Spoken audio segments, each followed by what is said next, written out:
Olá, meus amigos e minhas amigas, muito boa noite. Eu sou Paulo Rodrigues. Esta é mais uma transmissão ao vivo da Distrital TV. Hoje, dia 17 de abril, vamos para mais um programa do Resenha Distrital. Hoje, com muito prazer, vamos entrevistar o André Crudi, ele que é o treinador, que é o mister da equipe do Rio Ave de futsal aqui de Portugal.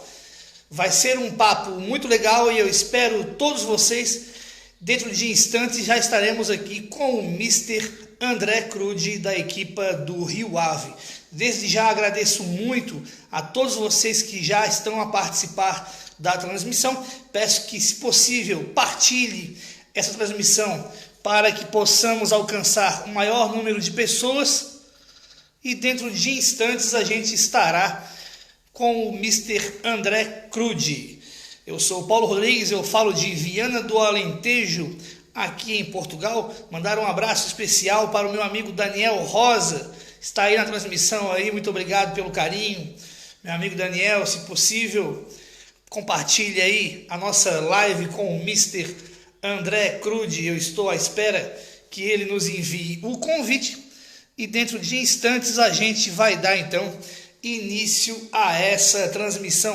Mandar um abraço para o meu amigo Gilson Goulart, está na live também com a gente aí. Muito obrigado, meu amigo Gin. Se puder, compartilhe nossa live aí com os amigos para que a gente alcance o maior número de pessoas possível.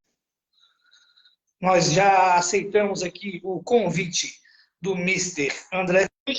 Dentro de instantes ele estará presente com a gente.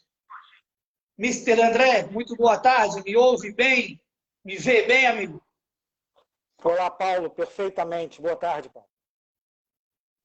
Mister, dizer que primeiro, antes de começar as apresentações, dizer que é uma satisfação muito grande conversar com alguém da sua experiência, dizer também que é um orgulho conversar com uma pessoa que, assim como eu, brasileiro, né, veio de tão longe, atravessou o Atlântico e hoje é um sucesso aqui na Europa, em Portugal. Então, muito obrigado.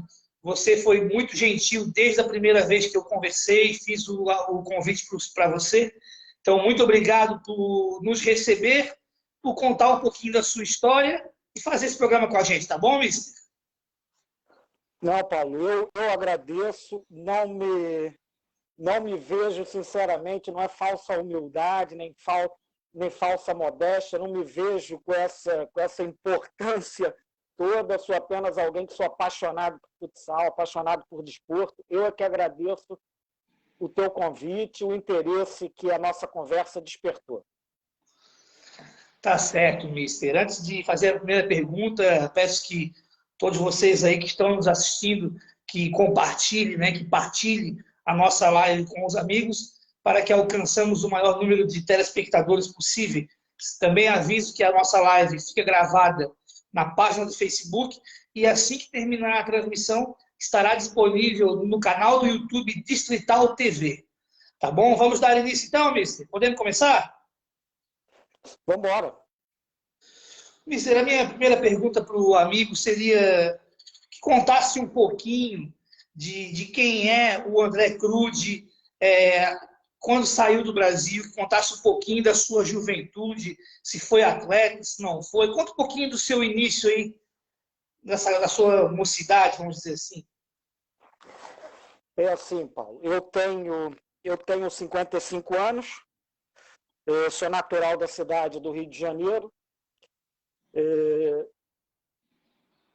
Naquela altura, nós tínhamos a bola. A bola foi sempre um instrumento de alegria de várias crianças, né? Eu nasci num bairro pobre do Rio, no bairro da Penha. A nossa distração fora a escola, a nossa atividade fora a escola era futebol. Eu tive sorte de ter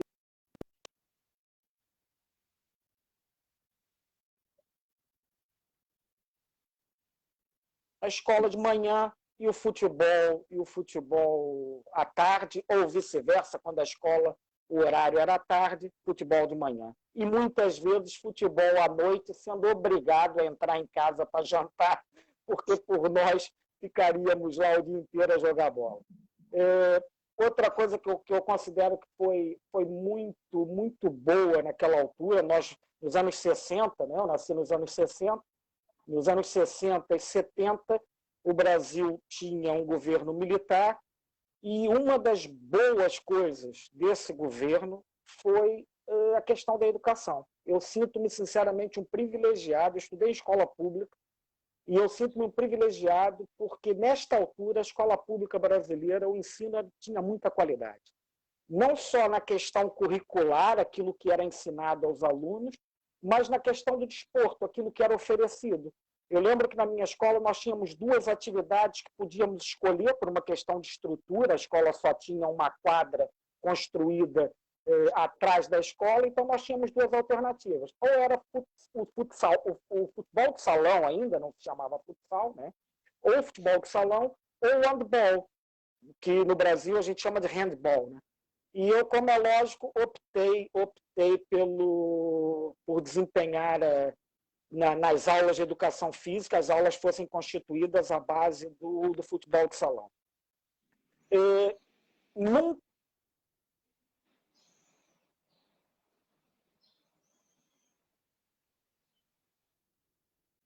que tinham participação em campeonatos federados. Eu lembro-me do Vasco da Gama com uma excelente equipa. Lembro-me de uma equipe chamada Maria da Graça, que era uma equipe que tinha também uma história do futsal carioca. O Centro Cívico Leopoldinense, que era na zona da Leopoldina, perto da minha casa. Lembro-me do Nova América, que era uma equipe ligada, era um clube ligado a uma fábrica têxtil muito grande no Rio, que agora transformou-se num grande centro comercial da cidade do Rio de Janeiro, num shopping. E eram poucas as equipes que jogavam federadas nessa altura. O que nós tínhamos era uma equipe da rua, do nosso bairro, e nós visitávamos todas essas equipes. Eu lembro-me de ir várias vezes treinar com o Vasco da Gama, muito por obra e graça de um senhor, que nunca mais esqueço dele, chamavam ele do Mestre Jonas, que era alguém do bairro, que desenvolvia várias atividades culturais, blocos carnavalescos, equipas de futebol, teatro. Era um indivíduo daquelas almas, aqueles anjos que existem nas comunidades carentes. E esse senhor nos levou várias vezes para treinar com grandes clubes, mas nunca o André Cruz jogou federado. Eu sempre joguei com amigos numa de recreação, né? Até porque, vou te confessar, eu era muito ruim também. Ô, mister, antes de fazer a próxima pergunta, não posso esquecer também de ressaltar que também estudei a vida inteira em escola pública e agradeço demais a todos os professores que passei, que me ajudaram muito e com certeza a escola pública é de qualidade mesmo da escola particular, não tenha dúvida disso. Ô, mister, e como que o André Cruz, lá do bairro da Penha, esse menino que o senhor acabou de falar, veio parar aqui em Portugal? Conta um pouquinho para a gente aí do que despertou, de como é que foi a sua chegada para cá. Todo mundo tem a ideia que a nossa história dava sempre um livro, né? Quando a gente diz, minha história dava um livro. Eu, sinceramente, eu acho que sim. Infelizmente, não tenho capacidade para escrever a minha, mas foi uma grande aventura. Eu sempre fui alguém que escutou muito a minha família contar a história da imigração da nossa família da Suíça para o Brasil. De uma forma muito pouco correta em relação a detalhes, mas nós sabíamos que tinha uma origem francesa, suíça, e que foram imigrantes que foram para o Rio de Janeiro. Isso despertou sempre em mim uma enorme vontade de conhecer a Europa, e conhecer a Suíça, e conhecer a França, etc. E eu entrei para a universidade muito cedo. Eu estudei na Universidade Gama Filho, no Rio de Janeiro, entrei com 17 anos. Foi uma época muito complicada da minha vida. Eu tive a infelicidade de perder o meu pai muito cedo. Meu pai morreu com 38 anos de idade, eu tinha 16. E isto modificou um bocado a minha cabeça em relação a tudo, principalmente com a noção premente da mortalidade, ou seja, eu tinha aquela ideia de que se um homem com aquela saúde que ele mostrava faleceu tão cedo, e isso poderia acontecer comigo, então eu teria que aproveitar a minha vida o máximo possível, porque a qualquer momento isso podia se tornar uma realidade também para mim. Isto numa criança, era um adolescente de 16 anos, né, em formação, eu comecei a estudar, depois comecei a trabalhar, porque a necessidade também de trabalhar e ter as minhas coisas e não ficar dependendo completamente da família era grande. E nessa altura, nessa transição de só estudante para passar a estudante trabalhador, o desporto ficou completamente colocado de parto, completamente colocado de parto. Eu comecei a trabalhar numa área de turismo, e essa área de turismo veio ainda mais acicatar essa vontade de sair do Brasil. Eu sempre tive essa ideia. Eu sempre achei que para alguém que vivia num bairro muito carenciado do Rio, com uma família com poucas posses, com pouco conhecimento a nível de relacionamento social, que eu teria mais possibilidades se saísse, se conhecesse outros países, se conseguisse uma vida melhor cá. Isso foi sempre um sonho que eu fui alimentando. Até que surge, em 1988, finais de 1987, a oportunidade de sair do Brasil. E sair do Brasil de uma maneira assim completamente aventureira. Que foi um amigo que me disse, olha, eu conheci uma menina que o pai dela é dono de uma companhia de navegação, eles transportam carros fabricados no Brasil para a Itália, distribui pela Europa toda, Itália, Alemanha, Holanda, etc. E ela diz que se nós quiséssemos ir para a Europa, que ela conseguiria, sem nenhum tipo de custo, uma viagem no navio do pai dela. E embarcamos nessa loucura, Paulo.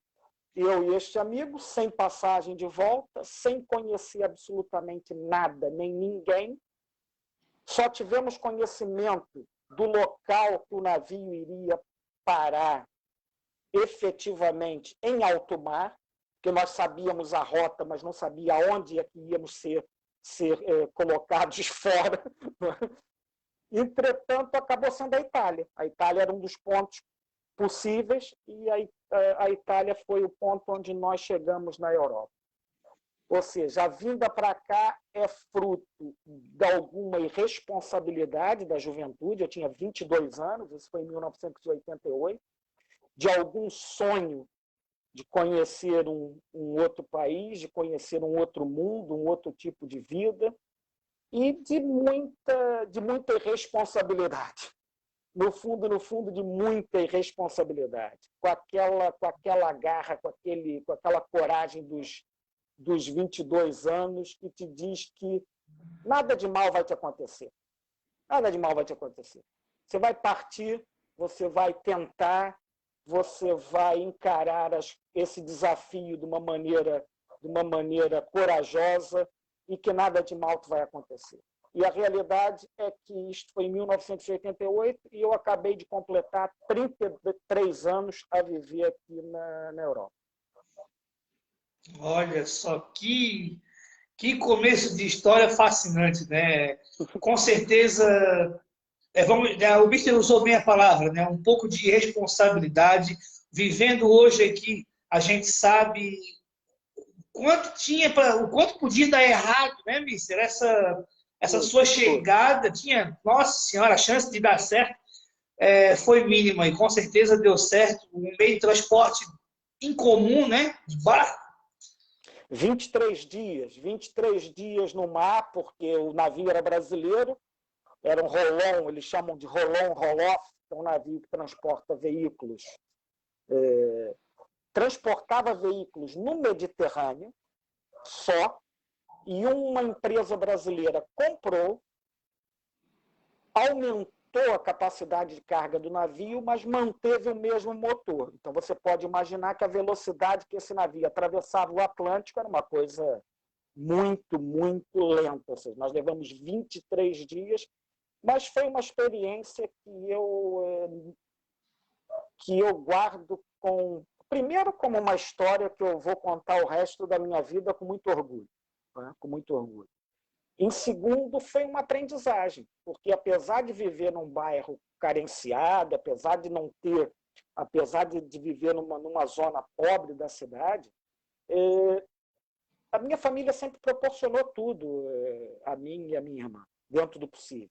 Nós tínhamos tudo aquilo que era possível ter nas nossas condições de vida. Nunca nos faltou nada, nunca nos faltou, felizmente, nunca nos faltou comida, nunca nos faltou um abrigo, nunca nos faltou o básico.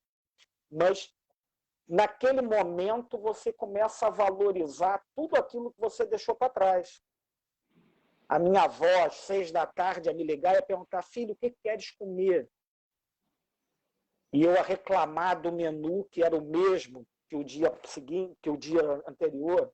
Ou seja, toda essa questão bate muito forte, e você começa a pensar que, afinal de contas, você foi um privilegiado durante a tua vida toda, mesmo com várias carências, durante a tua infância, você foi privilegiado e acabou nos dando uma capacidade de enfrentar os desafios todos que a vida vai nos colocando. Né? É muito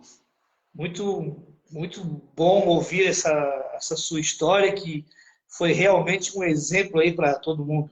Eu quero mandar um abraço a todos vocês que estão nos assistindo, em especial ao meu amigo Davi Dias, o Carlos Vanderlei, que já mandou aqui, nos parabenizando aqui pela entrevista com o Mister. Muito obrigado Um abraço ao Carlos. Ao Carlos e a todos vocês aí, meu amigo Davi, Gilson Goulart, Nuno Pinto, todo mundo que está participando aí, se puder, compartilhe nossa live aí, tá bom, meus amigos? Esse é o Mister André Cruz, da equipe do Rio Ave Futsal, aqui de Portugal. O Mister, e aí, chegando em Portugal, chegando, na verdade, na Itália, né?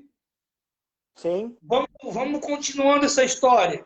E a chegada fazendo à essa Itália... ligação. Como? Fazendo essa ligação de Itália para cá, né? Nós tivemos relativamente pouco tempo, porque eu só descobri a quantidade de dinheiro que meu amigo trazia com ele lá. E a quantidade de dinheiro que ele trazia não garantia a permanência dele uma semana. A quantidade de dinheiro que eu também trazia não era também uma quantidade de dinheiro que me garantisse mais do que um mês no local. Eu tinha uma sociedade adquirida com trabalho no tal setor de turismo, eu ganhei parte de uma sociedade numa agência de viagem, vendi essa parte, deu-me um valor muito pequeno e foi com esse dinheiro que eu vim para cá.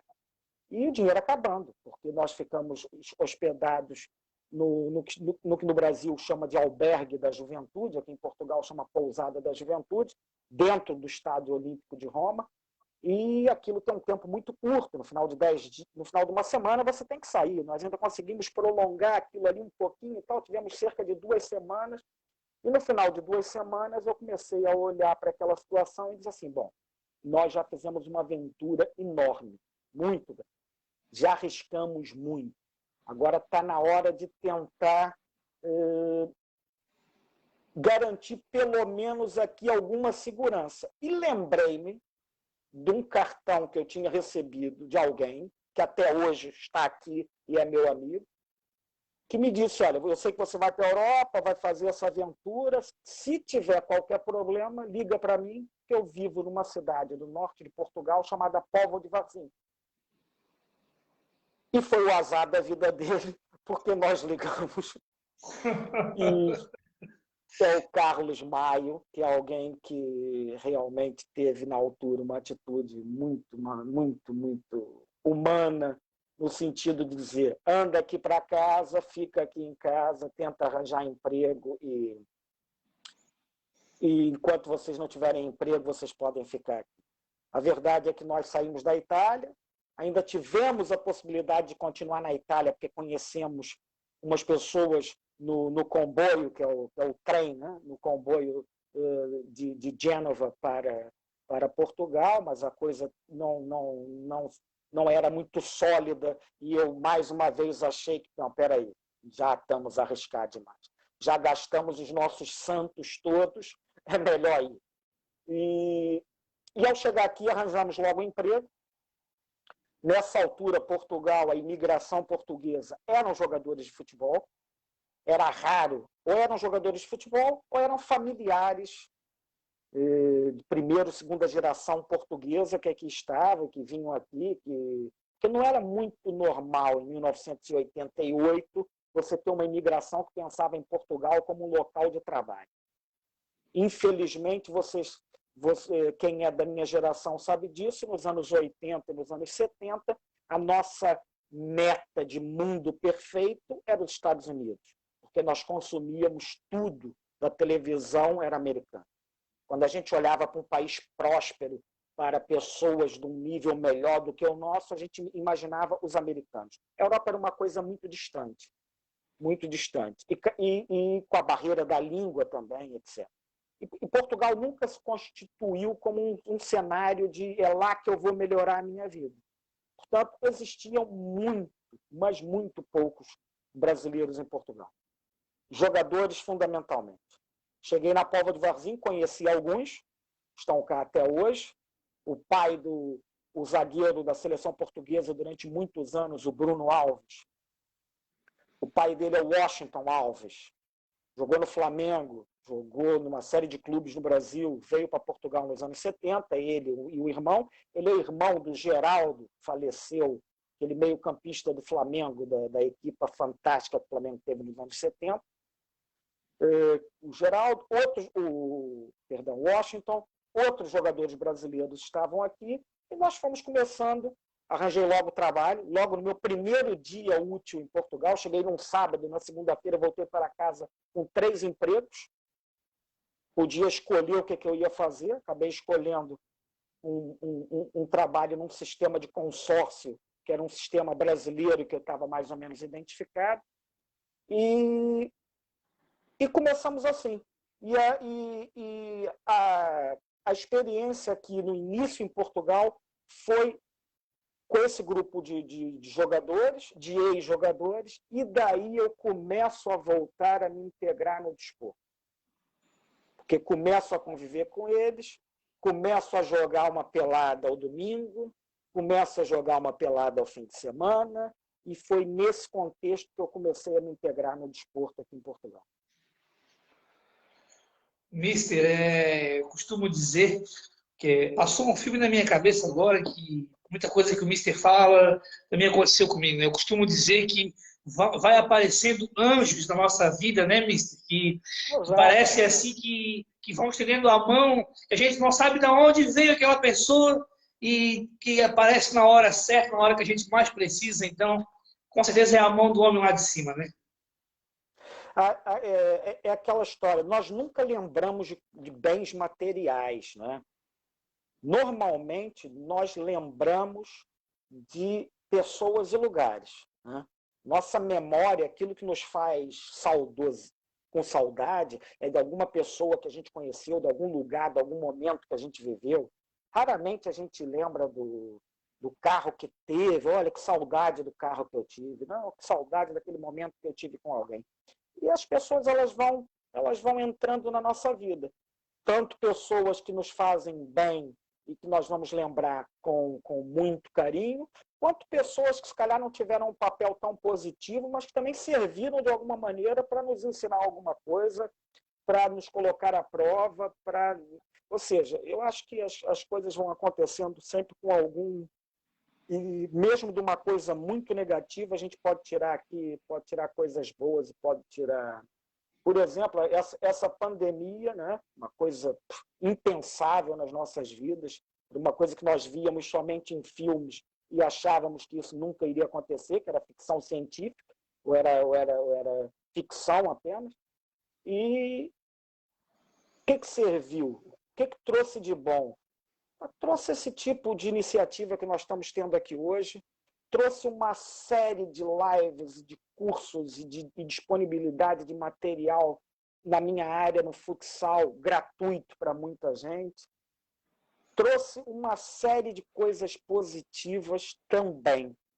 Então é isso, a gente vai encontrando pessoas na nossa vida e todas elas vão deixar, de alguma maneira, uma lição, uma marca, um conteúdo que a gente vai aproveitar no futuro. Isso mesmo, amigo, isso mesmo. Vou mandar um abraço aqui para o meu amigo lá de Florianópolis, o Gilmar Batista. O Davi Dias está parabenizando, dizendo que a entrevista é muito boa, realmente. O Mister aí é Um abraço. uma pessoa que tem muita experiência aí, tem histórias boas para contar. Ô, Mister, então, como é que apareceu o primeiro convite? O Mister falou de conhecer o pai do Bruno Alves. Como é que apareceu o primeiro convite para assumir uma equipe de futsal? Quem foi essa pessoa? Conta um pouquinho para a gente. Sim, isso foi assim. Eu, como te disse, comecei a conviver mais com esses jogadores, não é? Com ex-jogadores, e fomos jogando pelada, e fomos criamos uma equipe aqui de brasileiros e disputávamos jogos em vários locais aqui, principalmente no norte. Nós éramos convidados para jogar contra equipas federadas, íamos fazer esses jogos e tal. E no meio desse grupo que nós tínhamos, chegou aí já final dos anos 90, a imigração em Portugal ela teve uma alteração muito grande. Ela passou não só o jogador de futebol, não só o desportista, não só o jogador de futsal, mas começou a aparecer os dentistas em grande quantidade. Portugal foi invadido por dentistas brasileiros no final dos anos 90.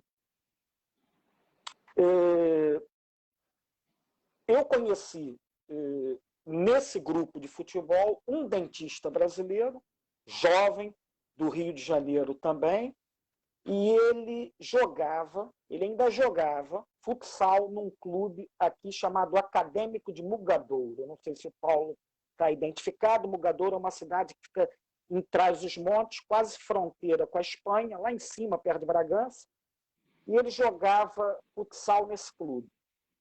Entretanto, ele deixou de jogar futsal, veio para a Póvoa de Varzim, onde era a terra dele, conheci-o nesse momento em que ele começou a participar dos nossos jogos, e ele tinha feito um curso de nível 1, que é o curso base para treinadores de futsal, aqui na Associação de Viana do Castelo, que é uma cidade também aqui próxima entre a cidade onde eu moro, que é a Vila do Conde, e a fronteira com a Espanha. E chama-se Fábio Tavares, que a gente chama com muito carinho de Fabinho.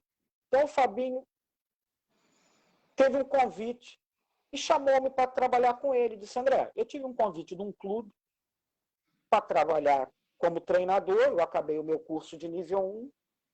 Porra, eu queria que tu viesse comigo.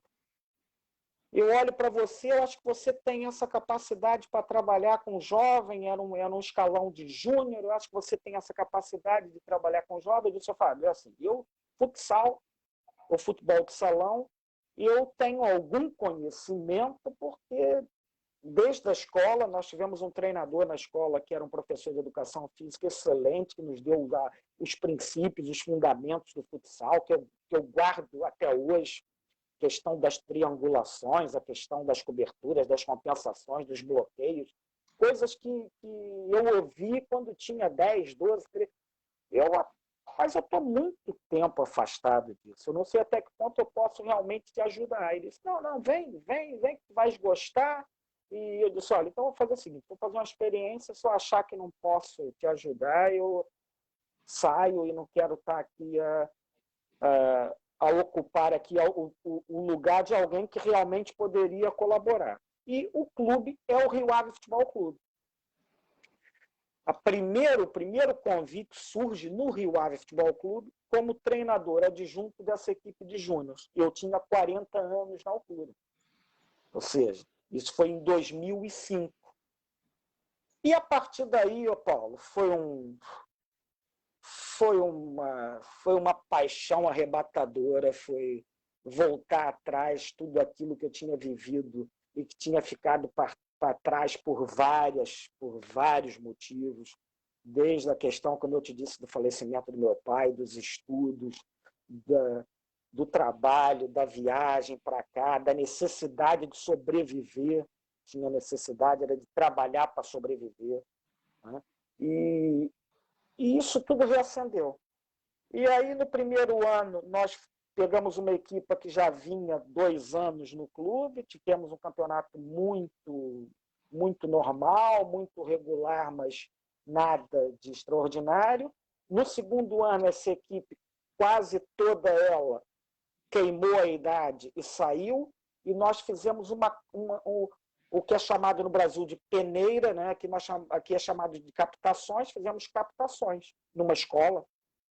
Colocamos cartazes, apareceram, naquela altura a internet era muito limitada, esse tipo de acesso para esse tipo de iniciativa. Colocamos cartazes, apareceram meninos, nós fizemos uma seleção e fomos campeões distritais com essa equipe. Fomos campeões distritais com essa equipe. Fomos campeões da segunda divisão, chamava-se assim, do Distrito do Porto, em Júnior, e subimos à primeira divisão.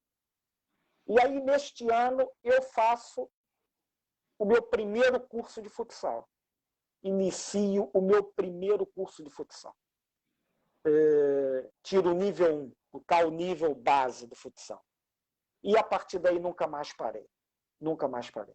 Nesse momento eu tenho o nível 3, acabei o nível 3 há 2 anos, é o que eles chamam de UEFA A, possibilidade de treinar equipes da primeira divisão em qualquer um dos países da Europa. E agora, há cerca de 2 meses, eu acabei o meu curso de formador de treinadores, ou seja, eu consigo formar treinadores através das várias associações. E dei muita sorte com as pessoas que encontrei.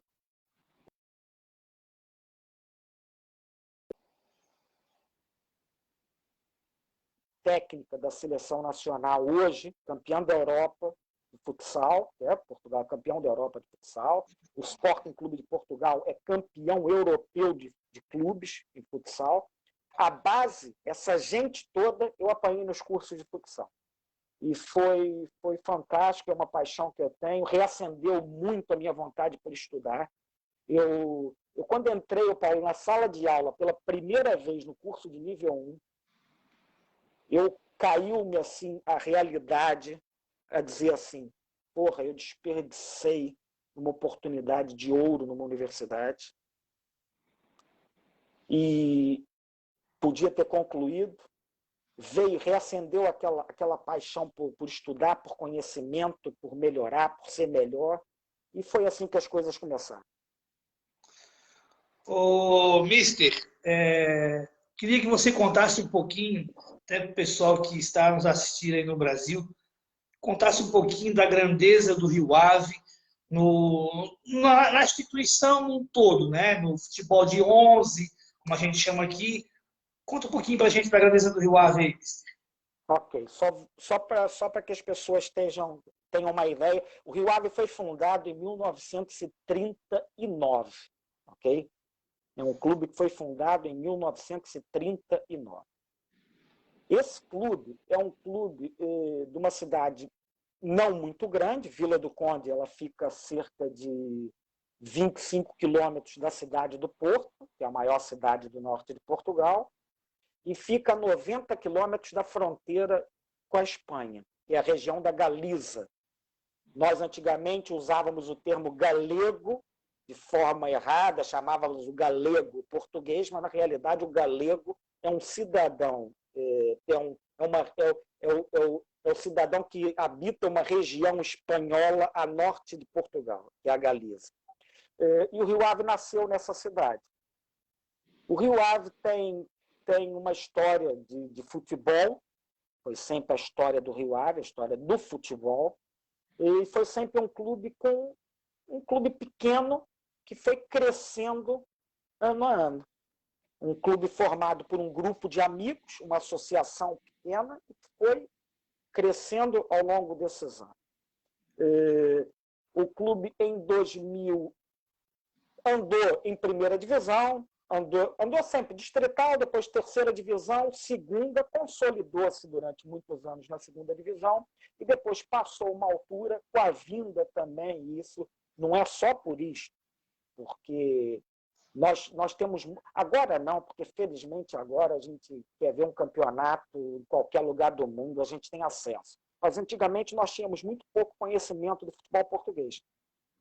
Perdão, e julgávamos o futebol português de uma forma muito abaixo do seu verdadeiro potencial, né? Portugal é campeão da Europa de futebol, campeão da Europa de futsal.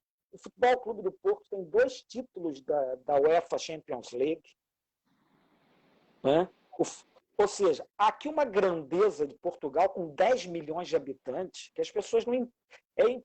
você pensar como é que um povo um país com 10 milhões de habitantes consegue esse tipo de palmarés. E o Rio Ave conseguiu manter-se na segunda divisão com jogadores portugueses, mas depois começaram a vir alguns jogadores brasileiros que ajudaram também bastante, e o clube andou ali a oscilar. Primeira, segunda e tal. Até que por volta de 2007, que é mais ou menos a altura onde eu saio da equipe de júniors e tenho a minha primeira experiência na equipe sênior de futsal, em 2007 a direção do Rio Ave tem um novo presidente, que é o presidente Antônio da Silva Campos. Em 2007, o Rio Ave, na segunda divisão, consegue o acesso à primeira e, a partir daí, nunca mais regressou à segunda divisão. E o clube começou a se modernizar, a ter uma estrutura melhor, a dar mais atenção a determinados pormenores que na altura, mesmo se calhar por uma questão financeira, por uma questão de ideologia de quem lá estava à frente, que eu não estou aqui, pelo contrário, eu não estou a julgar, essas pessoas são também responsáveis por onde o clube chegou, eles conseguiram que esse trajeto fosse entregue o bastão a alguém que pegou e o levou mais longe. A partir dessa altura, o Rio Ave começou a crescer muito. Muito. É um clube que nos últimos 10 anos, 13 anos, é um clube que tem estado sempre no grupo da frente do campeonato. É um clube com algumas participações eliminatórias da Europa League. É um clube que já participou de uma fase de grupos da Europa League, né? Que revelou vários jogadores. Vou me lembrar aqui de alguns. O Ederson, que está no Manchester City, foi nosso guarda-redes. Okay? O guarda-redes do Atlético de Madrid, o Oblak, foi nosso guarda-redes, que é o goleiro, né, o guarda-redes. E vários jogadores que passaram por aqui chegaram a grandes equipes. O Felipe Augusto, que agora regressou, também teve numa grande equipe europeia. O Fabinho estava no Mônaco e Liverpool, também passou pelo Rio Ave. Ou seja, o Rio Ave ele começou a se consolidar no cenário nacional. Nesse momento é uma equipe completamente consolidada no campeonato nacional, mas uma equipe que começou a dar o salto para o cenário europeu. Okay? Então, só para ter aqui uma relação disso, em relação ao futsal. O futsal no clube ele surge em 2001, 2002, na terceira divisão, sobe para a segunda divisão, também teve muitos anos na segunda divisão, até que, por volta de 2005, 2006, foi uma época que eu também lá estava, como treinador adjunto da primeira divisão. Nesta época, o Rio Ave volta à primeira divisão e lá esteve até 2018, 2019, na primeira divisão. Ou seja, é um clube que, nesse momento, representa um dos grandes clubes do campeonato português. Tem agora um estádio antigo, é um estádio construído em 1984, mas está agora sendo completamente remodelado. Quando eu cheguei no clube, o clube tinha um estádio e um campo sintético. Nesse momento, nós temos o estádio temos outro campo relvado de treino, temos 3 campos sintéticos para a formação, ou seja, é um clube que teve um crescimento muito grande. Eu saio do clube como treinador, em 2015, 2016, mas mantive-me na estrutura do clube. Eu trabalhei desde 2010, tive 2 anos no Brasil durante esse período até hoje, eu mantive-me no clube como funcionário do departamento comercial e marketing. Eu não estava como treinador do clube, trabalhava como departamento comercial e marketing, responsável pelas estruturas, pelo estádio, pelo funcionamento do estádio, e treinava outras equipes aqui do norte de Portugal. O Mister, ali, só para falar, o Lucas Piazon, agora por último também, esteve no Rio Ave, né? E eu lembro, foi nesse ano também que o Rio Ave jogou a disputa de pênaltis com o Milan, não foi isso também, na fase de grupos, Exatamente. Né? Agora, foi essa época, o Rio Ave O Rio Ave perdeu para o Milan numa situação de igual para igual. Né? E nós estamos a falar de uma diferença de orçamento que é uma coisa abismal. Por isso, Paulo, dinheiro é muito importante. É mais fácil você fazer um grande plantel com 100 milhões de euros do que fazer um grande plantel com 11. Mas não é tudo. Não é tudo. É possível ter sucesso se houver organização. É possível ter sucesso se houver planeamento. É possível ter sucesso se houver programação. E é preciso ter pessoas certas no local certo. Não podemos colocar as pessoas porque elas são famosas, conhecidas ou porque são amigas. Então, o Rio Ave tem tido um papel fantástico nesses últimos anos, o mérito enorme da direção, na figura do presidente, do senhor Antônio da Silva Campos, que é um indivíduo que modificou completamente a ideia de pensar o clube. Ou seja, nesse momento, nós não vamos para um jogo contra um dos grandes colossos a pensar em perder de pouco. O clube vai para um jogo com grandes colossos tentando encontrar uma estratégia de vencer. É lógico que é difícil, é sonho muitas vezes, romantismo, não sei, mas vai-se para o jogo com a ideia de conseguir algo mais do que só a participação. O Mister, e não posso também esquecer de comentar que tudo isso que o senhor falou é a mais pura verdade, e no futebol, inclusive o meu amigo Gilson Goulart, que está nos assistindo, foi presidente de um clube onde eu tive o prazer de aceitar o convite dele, de tocar no Sub-20, fui campeão, e ele sabe do que eu estou falando, é verdade, né? Botou pessoas nos cargos corretos, treinador do profissional, treinador dos juniores, diretor de esporte, e as coisas aconteceram. Ao contrário disso, na contramão disso, a gente vê clubes no Brasil fechando portas, nossa Portuguesa de Desportos chegou a uma final de brasileiro. Por último, agora a gente está vendo a dificuldade do Figueirense, em Santa Catarina, clube que eu tive o prazer de trabalhar, e outros clubes do Brasil, que o próprio São Caetano, né, Mister? Que a gente vê assim, vai lá em cima e depois desce a ladeira, porque vai botando pessoas que não são capacitadas, vai fazendo, é igual de nossa casa, se a gente ganhar 1.000 e gastar 7 por mês, vai chegar uma hora que a gente vai dever. Mais ou menos isso, né, Mister? O problema também tem a ver. Agora estava me lembrando do Renan Bressan, que é alguém que eu acho que é da cidade de Tubarão, se eu não me engano. Que ele também joga na seleção de um país de leste, também esteve aqui no Rio Ave durante muito tempo. Tivemos o Cássio, guarda-redes do Vasco, também aqui. Ele estava no Paraná, Mister, mas agora eu não me lembro o clube que ele está. Exatamente. Eu acho que é mesmo no Paraná Clube, não é? No Paraná mesmo. Camisa 10. Isso. Assim, meio calvo. Russinho meio calvo, pronto. Esteve aqui durante muito tempo aqui também no Rio Ave. Ou seja, o problema, eu não posso falar sinceramente que eu não conheço a realidade dos clubes brasileiros. Não conheço. Eu vou vendo com muita pena. sinceramente. Vou vendo com muita pena como é que se escolhe treinador, vou vendo com muita pena como é que se mandam embora, como é que se dispensam treinadores. Vou vendo com muita pena como é que se vende o naming para uma empresa que domina o clube e de repente ela quer deixar de brincar de futebol, vai embora e o clube fica na miséria.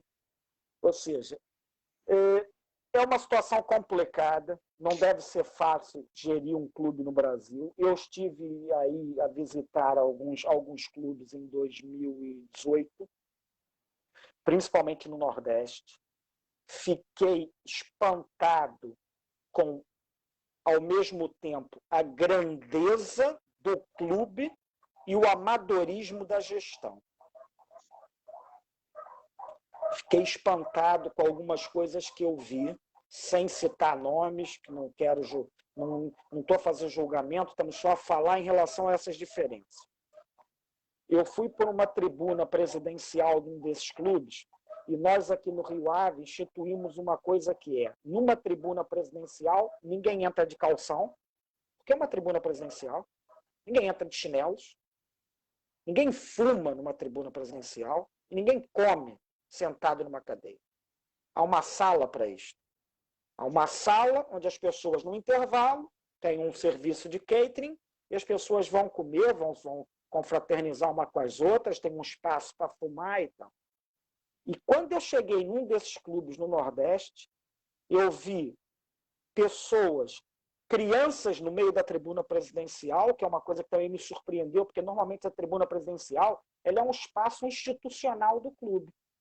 Então, ela tem a cadeira do presidente, ela tem a cadeira do seu vice-presidente, tem a cadeira dos diretores, tem a cadeira da classe política da cidade, do presidente da Câmara, dos órgãos que gerem o futebol nessa cidade, nesse estado, no país. E as crianças são colocadas com as famílias em camarotes, em zonas também, vamos chamá-las de VIPs, mas não está misturado na instituição. E eu vi nessa tribuna presidencial crianças, pessoas a comer churrasquinho no espeto ali no meio sentado na cadeira, a fumar, o presidente sentado no último lugar, pessoas que foram convidadas a sentar na primeira fila. Ou seja, pode parecer isto pouco importante, mas eu acho que começa por aí. Começa nesse tipo de organização básica. Eu gosto muito de ouvir o Bernardinho, da seleção de vôlei. Ele tem algumas palestras motivacionais. E outro dia ele estava falando uma coisa que eu guardei, que foi um comandante supremo do exército americano que diz que a primeira vez que ele chegou para fazer o curso de oficial, a primeira obrigação que ele tinha era arrumar a cama dele de manhã. Que a cama tinha que estar impecavelmente arrumada de manhã. Senão, levavam castigo, eram cobrados e tal. E ele passou muitos anos a pensar assim, caramba, nós vamos para a guerra. Eu vou enfrentar um inimigo armado, vou passar por situações perigosíssimas. Qual a importância de eu arrumar a minha cama?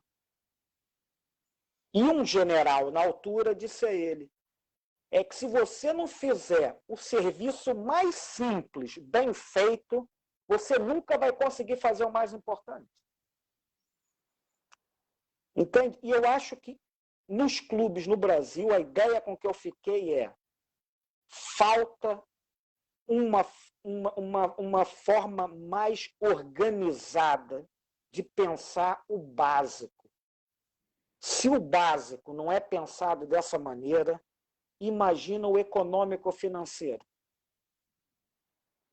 E depois há uma outra coisa que eu também não tenho conhecimento, mas que imagino. O jogador brasileiro gera muito dinheiro. Há muitos interesses no meio disto tudo. Empresários, próprio jogador, o clube. Até que ponto a gestão disso pode continuar sendo feita de forma amadora? Isso é uma grande dúvida que eu tenho em relação ao Brasil. Olha, Mister, muito boas suas colocações.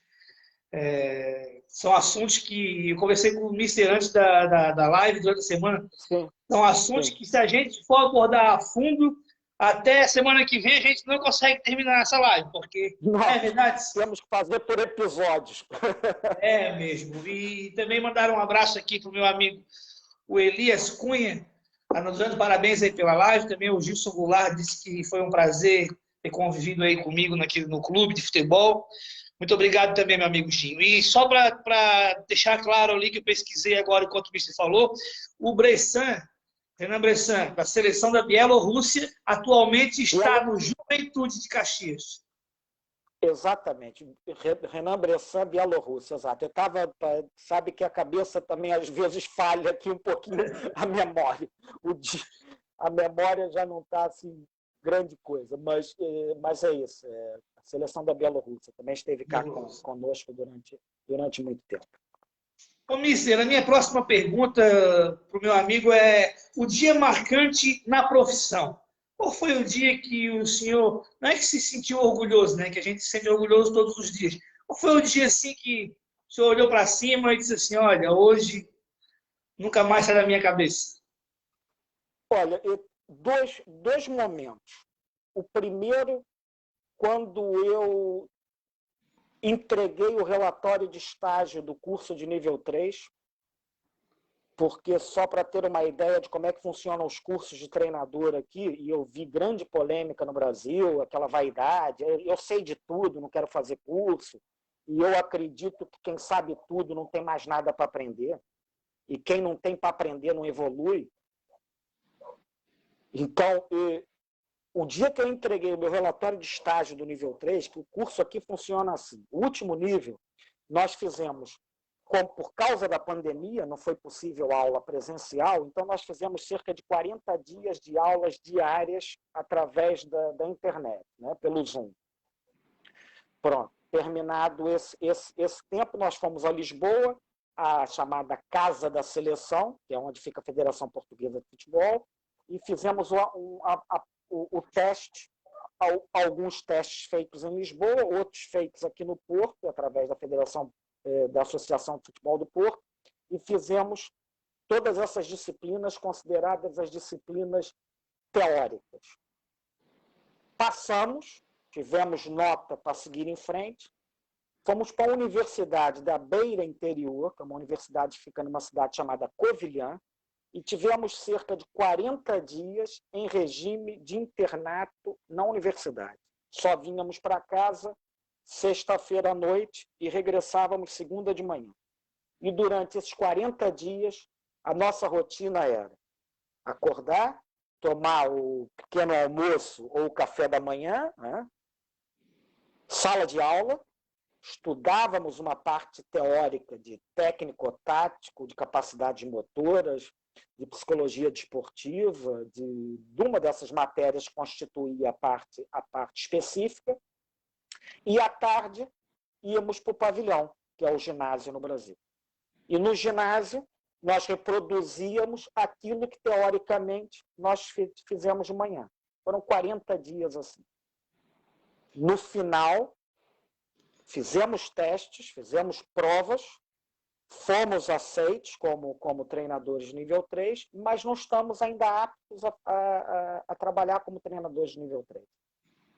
Tivemos que, durante a época seguinte, passar um ano num clube, acompanhando quem era o treinador principal, fazia o trabalho da sua equipe. Quem não tinha clube, recorria para trabalhar como treinador estagiário numa outra equipe. E passamos uma época inteira, um ano, a fazer um estágio do nível 3. Para chegar no final desse estágio, apresentar um relatório de tudo aquilo que nós trabalhamos lá, técnico, tático, físico, psicológico, tudo aquilo que nós demos lá, e esse estágio foi avaliado pelas pessoas responsáveis da seleção da Federação Portuguesa de Futebol. E o dia que eu recebi a notícia que eu consegui obter o nível 3 foi um dia muito importante para mim. Esse foi um dia que eu tive muito orgulho de estar nessa profissão. E um outro dia, e já vou explicar por quê, em 2015 e 2016 eu começo a época como treinador adjunto do Rio Ave Futebol Clube, primeira divisão. Eu era responsável pela metodologia de treino, era responsável pelo scouting, observação de jogo, e não estava satisfeito, não vou entrar aqui em pormenores, mas não estava satisfeito com as coisas, da maneira que as coisas estavam a decorrer, e resolvi sair. Saí, e da primeira divisão surgiu-me um convite para treinar uma equipe segunda divisão distrital. Ou seja, primeira divisão nacional, segunda divisão nacional, primeira distrital, que é chamada divisão de elite, e o quarto escalão, a divisão de honra. E os meus amigos disseram: és maluco, vai agora sair de uma equipe da primeira divisão e vai aceitar o convite de uma equipe da quarta divisão? E aceitei por uma questão simples. Eu queria estar ligado à modalidade, queria treinar e queria ver se aquilo que eu tinha como ideia funcionava na parte prática. E fui. E dessa equipe passei para outra. Na época seguinte fui convidado para treinar uma equipe da segunda divisão nacional. Treinei uma equipe constituída por miúdos, era um clube com pouquíssimos recursos, tanto esse quanto o outro. Mas conheci aquilo que estávamos a falar ainda há pouco. Pessoas fantásticas que sem dinheiro faziam muito, organizados, corretos, gente confiável. Dessa equipe da segunda divisão nacional, fui convidado a treinar uma equipe que já tinha estado na primeira e na segunda, mas que tinha descido a primeira divisão distrital. Aceitei, uma cidade aqui do lado, chamada Póvoa de Varzim, a tal cidade que me recebeu quando eu cheguei aqui. Conseguimos a subida de divisão para o Campeonato Nacional da Segunda Divisão, com esta equipe. E sou convidado para voltar ao Rio Ave. O Rio Ave tinha descido da primeira divisão portuguesa para a segunda. E sou convidado para treinar a equipe do Rio Ave como treinador principal. Esse é o segundo momento que me causou muito orgulho. Porque eu pensei comigo, olha, não fiquei agarrado à vaidade de aparecer na televisão, não fiquei agarrado à vaidade de ter mídia, agarrei-me a uma coisa que é aquilo que eu adoro fazer, que é treinar, e consegui voltar ao clube onde eu era funcionário há 10 anos como treinador principal. Para mim foi um motivo de orgulho enorme. E mais ainda, eu ver na cara de todos os funcionários do clube, meus colegas de trabalho, até que eu depois abandonei essas funções no clube, mas ver a cara de todos os meus colegas com aquela alegria e satisfação por eu estar ali. Um momento único também na minha vida. Com certeza, dois grandes momentos que o senhor relatar aí, com certeza que imagina o tamanho da alegria. Explicar para os nossos amigos aí do Brasil que nos assistem, quando a gente fala em distrital, por exemplo, o vice falou em segunda distrital, o vice estava na primeira divisão nacional. Então você imagina que ele estava no Fluminense. E ele foi jogar a segunda. Que é o meu clube de coração de criança. Então você imagina que ele saiu do Fluminense para ir assumir um clube da segunda divisão de Santa Catarina. Vamos supor um Barra, um Camboriú. Então é aquilo que ele falou, saiu da mídia para acreditar nas suas teses, nas suas virtudes, no que ele achava que era certo, e com certeza deu a volta por cima e regressou com mais força ainda para o Rio Ave anos depois. Meus parabéns, mister. Com certeza. Muito obrigado. Belas indicações. Não, eu tenho muito orgulho. Não é vaidade, é mesmo orgulho. É orgulho por ver que a gente não precisa... A gente vive num mundo onde muitas vezes é mais importante parecer do que ser. Né? A gente tem muito, o Facebook, o Instagram, essas redes sociais, elas trazem uma vida. Eu adoro utilizar o Facebook, o Instagram, eu também faço o meu marketing pessoal. Mas eu acho que a gente não pode ser de mentira, a gente tem que ser genuíno. Eu tenho que pôr a minha cara no Facebook como treinador, mostrar lá, olha, esse indivíduo parece que faz um bom trabalho, mas eu tenho também que, por trás, ter os meus jogadores achar que eu faço um bom trabalho, esse respeito, e foi esse meu motivo de orgulho. Com certeza, tá muito certo no que você falou e eu assino embaixo aí. Tá muito certo. Ô, Mister, agora eu queria abordar um tema com o Mister que é o seguinte. A gente sabe que o futebol 11, jogado no Brasil e o jogado na Europa, eles são dois estilos diferentes, né? Por exemplo, aqui na Europa se joga com a linha de 4 defensores, né? Que os laterais não saem. O camisa 10 no Brasil, aqui ele marca muito, os próprios atacantes de lado que eles marcam. E no Brasil ele tem características mais diferentes, né? Conduz mais a bola, marca-se menos, um camisa 10 no Brasil ele é mais clássico. No futsal brasileiro e europeu, é muito diferente? É a mesma coisa? Como é que é, Mister? Olha, com relação ao futebol, Paulo, eu vou te dar uma opinião mesmo de, como diz, achismo, ok? Eu não tenho nenhum tipo digamos assim, de solidez para falar de uma coisa que eu só acho. E Okay? não está Por afirmando, exemplo, né? nada, não tem embasamento para dizer assim, é isto, não, eu acho. São coisas que eu vou observando e, fruto da minha observação, eu emito uma opinião. E aí, a opinião que eu tenho com relação, principalmente essa questão que falaste ainda há pouco dos laterais. Né? O futebol europeu ele é tão rápido e ele começa logo naquilo que nós falamos, na base. Nós jogamos aonde? Num campo relvado. Se você tiver uma relva dessa altura, a bola não vai correr. Se você tiver uma relva cortada baixinha e que o campo é obrigatoriamente, porque como eu te disse, eu era responsável das instalações do clube, isso era uma coisa que era obrigatório, nós regarmos o campo 15 minutos antes, depois do aquecimento. As equipes até combinavam, se elas chegassem a um acordo, regar o campo no intervalo. Relva baixinha, campo regado, a bola desliza. O jogo é mais rápido. Então, os laterais, ou você tem um Cafu que passa 90 minutos com aquela saúde, vai e volta, vai e volta, vai e volta, ou na realidade, você opta ou por dar ênfase ao sistema ofensivo ou dar ênfase ao sistema defensivo.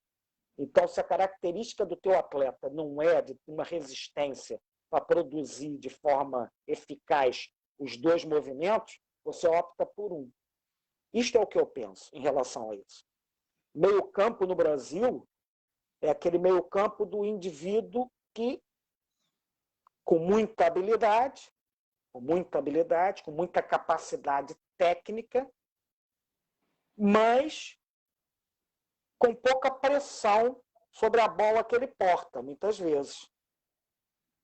O meio-campista adversário, a pressão que ele faz no portador da bola não é a mesma de um jogo inglês, até de um jogo português, e basta ver os campeonatos que estão. Agora, é lógico que depois a qualidade vai variando de equipa para equipa, vai variando de escalão para escalão, mas eu acho que no fundo também tem a ver com isso. E também tem uma outra coisa que nós vamos também usando, não é desculpa, mas é uma constatação. Eu sou do tempo que se jogava no Rio de Janeiro, no verão, com 40 graus, e não havia paragem para beber água. Às 5 da tarde, no Maracanã, o sol ainda estava lá. 40 graus dentro daquele estádio com 90 mil pessoas. Não se pode pedir um jogo tão intenso quanto jogar aqui, é um jogo de inverno, né? Começa em setembro, no outono, e acaba na primavera, ou seja, grande parte do campeonato ele funciona no quê? Outono e inverno. Primavera já é o final do campeonato. Portanto, é diferente em termos físicos, desgaste é completamente diferente do brasileiro, por isso o ritmo é completamente diferente. Mas eu acho, agora fazendo a transição para o futsal, eu acho que não tem a diferença geográfica. Eu não acredito muito de dizer assim, Portugal se joga assim, no Brasil se joga assado, na Alemanha se joga assado. Não. Eu acredito na ideia, no modelo de jogo dos treinadores. Ou seja, eu acredito muito. Eu estou falando futsal agora, ok? Esquece futebol, porque eu não tenho essa. Aquilo foi só uma opinião e respondendo a tua pergunta. No futsal, eu acho que não. Eu acho que eu acredito mais nisto. Ou seja, eu, por exemplo, eu gosto que as minhas equipas joguem num sistema ofensivo 3-1. 3 atletas no campo defensivo e 1 atleta no campo ofensivo, que é o pivô. Esse é o movimento inicial. Okay? Esse é o modelo que eu gosto de jogar, que é um modelo muito próximo de muitas equipes brasileiras. Por quê? Porque a qualidade na formação de pivôs no Brasil, ela é absurda. Você tem o pivô, eu costumo brincar, dizer que o pivô é uma espécie em extinção. Né? É uma espécie em extinção. Mas, mesmo que eu não tenha aquele pivô com aquela característica de pivô de referência, eu inicio sempre meu sistema ofensivo, meu movimento ofensivo, minha movimentação, em sistema 3-1. Porque basta um movimento desse pivô para a ala, eu já transformei o sistema em 4-0. Só que eu optei por começar assim, porque dessa forma eu separo linhas defensivas, eu uso toda a profundidade e a largura do campo e complico o sistema defensivo adversário. Isso é uma opção minha. Mas tenho certeza que na Espanha há quem pense dessa maneira, no Brasil há quem pense dessa maneira. O sistema 4-0, que é o sistema utilizado muito aqui, e eu vejo também no Brasil agora várias equipes a utilizar, é o sistema onde o movimento ofensivo inicia com 4 jogadores no campo defensivo. Né? Ou seja, esse sistema ele só é possível se houver pressão do adversário na saída de bola. Eu, como não tenho pivô para lá pôr, não tenho ninguém com essa característica, então eu meto 2 alas mais recuados, 2 alas mais adiantados no meu meio de campo defensivo e inicio o tal sistema 4-0. Isto, segundo consta, um brasileiro, Zego, um dos grandes pensadores do jogo, Zego, quando veio para a Europa, disse, eu não tenho pivô de referência, como é que eu vou jogar? Então, criou essas movimentações do sistema 4-0, passou a ser adotado onde ele passou, Espanha, Portugal e outros países. Mas joga-se 4-0 aqui, joga-se 4-0 no Brasil, joga-se 4-0 na Espanha, joga-se 3-1. Eu acho que tem mais a ver com aquilo que cada treinador acredita do que propriamente com um local, com um povo, com uma característica. Agora, é assim, as pessoas também formam o seu modelo de jogo, muitas vezes, a pensar na característica do jogador que tem. Né? Ou seja, se eu tenho um plantel que não tenho nenhum pivô de referência, não tenho ninguém forte fisicamente que aguenta segurar a bola, pisar e choque, e tenho jogadores leves e rápidos, calhar a melhor maneira de eu jogar é o sistema 4-0. Porque quando o adversário vier me pressionar no meu meio campo defensivo, eu vou usar 2 ou 3 padrões de movimentação com o objetivo de ganhar as costas da última linha defensiva adversária em velocidade. Entende? Então, eu acho que tem mais a ver com isso, Paulo. Tem mais a ver com a ideia de jogo. E também eu te digo, eu cada vez acredito mais no seguinte. O nome do sistema ofensivo, ele apenas é o nome do primeiro movimento. Porque depois da dinâmica do movimento, ok, vamos reorganizar. Reorganizamos de novo naquele sistema. Mas, a partir do momento que houver 2 deslocamentos, ou uma deslocação, acabou completamente aquele rótulo do sistema. Por isso eu acho que o mundo também está cada vez mais igual. Tu vê, vais à internet, tu tem conteúdo de futsal agora. Muitos, muitos. E o principal não é usar o conteúdo que lá está, é saber quando eu utilizo e para quê. Mister, muito boa. Espero que tenha respondido a tua pergunta. Muito boa resposta e até mesmo baseado nisso que o senhor falou dos conteúdos, a minha pergunta agora é o seguinte: no futsal, vou explicar por que eu estou fazendo essa pergunta.